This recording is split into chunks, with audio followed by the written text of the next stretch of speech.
From Miriam. In the early 18th century, my ancestors crossed the Atlantic Ocean, traveling from Switzerland to America to escape persecution for their religious beliefs.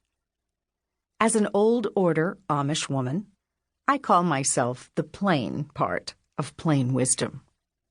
Perhaps that makes Cindy the wisdom part. I was born in St. Mary's County in southern Maryland, the third of 7 children. When I was a year old, we moved to Adams County, Pennsylvania. My home was always filled with family from both my mom's and my dad's sides. Then, when I was 11, my parents bought a farm in the neighboring Franklin County.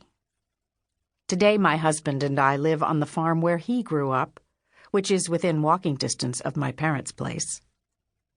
When one is born into an Amish household, he or she is expected to remain Amish and eventually join the church. The youth are encouraged to join the faith in their teen years. For me, like for most Amish youth, the question wasn't would I join, but rather, when would I take that step? So, when the desire and the appropriate age came together, I, along with 6 other young women and 6 young men, took the first steps by attending instruction classes. A church leader teaches instruction classes, and similar to courses held by other faiths, the purpose of instruction is to clarify the founding principles and scriptures of our faith. The lessons begin in late spring and continue throughout the summer. Meanwhile, I was courted by a handsome young man named Daniel Flaud, who was from the same youth group and church. The following year we were married. 18 months later, we were blessed with our first son. As the years went by, we had 4 more sons and a daughter. Now, nearly 30 years later, our family has welcomed 3 daughters-in-law and 5 grandchildren. I've enjoyed my life inside one of the most structured societies in the United States. I haven't always known what to do, agreed with the rules, or handled situations with wisdom. But I've experienced the abundant joys, as well as the occasional frustration our lifestyle brings. Often when we meet people, we see our own lives differently. Perhaps better in some ways and worse in others.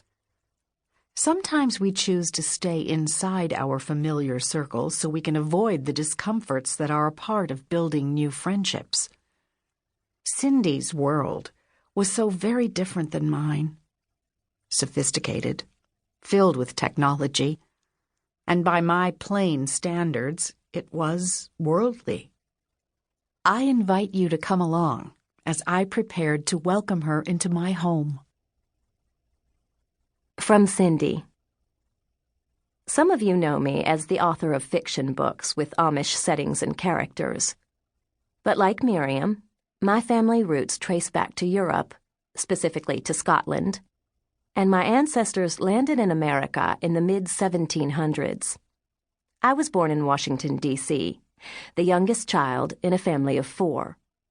When my parents were growing up, their family lives were tough, and they had almost no support.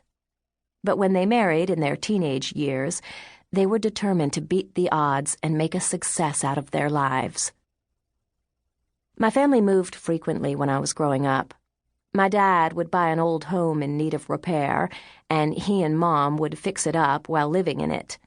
Then they would sell it, and the process would start all over again. No matter where we lived, my vivid imagination constantly wove fictional stories of family life, romance, and conflict. The summer between my 8th and 9th grade years in school, my family moved from Maryland to Alabama. Because of that move, I eventually met and married Tommy. A few years after that, we had our first son, and I became a full-time homemaker. 2 years later, I gave birth to our second son. I homeschooled our 2 boys through middle school, and we welcomed a third son into our home in 1994. Throughout the years, My mind had continued to devise fictional stories, but I was never willing to invest time in writing them. The story ideas were ceaseless, and in hopes of quieting them, I began writing as a hobby in 1999. In 2002, I attended my first writers' conference, and then fell in love with the whole writing process. I've enjoyed the freedom and opportunity granted to American women, whether it was choosing what church to attend, how to school our children, or what career path to take. But, like Miriam, I haven't always known what to do, agreed with all the rules that bound me, or handled every situation with wisdom. I, too, have experienced the abundant joys of my lifestyle, as well as the frustrations.